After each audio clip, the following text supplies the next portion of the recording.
Tout d'abord, je me présente, je suis Emmanuel Landau, responsable technique chez GEFO Europe.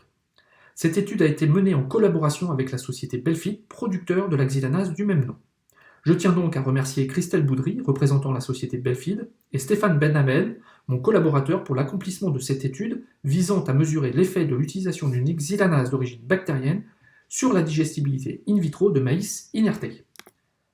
L'objectif de cette étude était d'une part de caractériser des maïs inertés, mais également de mesurer l'impact que pouvait avoir la xylanase Belfid sur la digestibilité de critères comme la matière sèche, la protéine ou l'amidon, mais également de s'intéresser à des critères caractérisant la partie fibreuse, substrat de cette enzyme.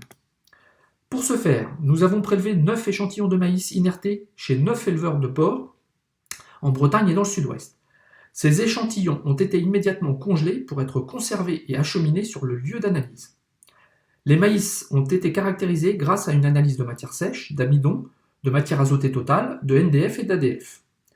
Nous avons ensuite procédé à une simulation du process digestif grâce à la méthodologie adaptée de Boysen, décrite par Boudry et al. En 2016. Cette phase de digestion in vitro a été réalisée sur les 9 échantillons, avec ou sans ajout de la xylanase Belfid. Par la suite, nous comparerons donc les digestibilités moyennes obtenues avec ou sans utilisation de la Belfid. Sur cette diapositive, nous constatons que les valeurs initiales caractérisant les maïs sont assez variables, que ce soit sur l'amidon ou sur les critères caractérisant les fibres comme le NDF.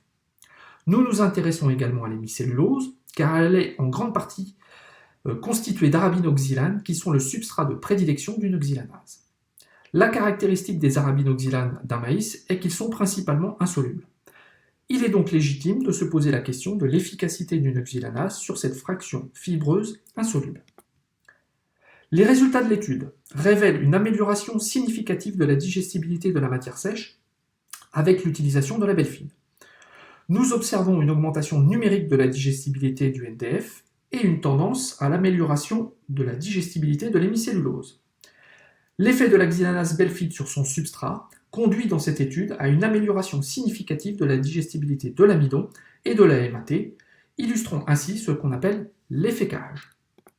Pour conclure, l'utilisation du maïs inerté en élevage de porcs se fait très souvent sans une caractérisation précise de ses composants pariétaux notamment.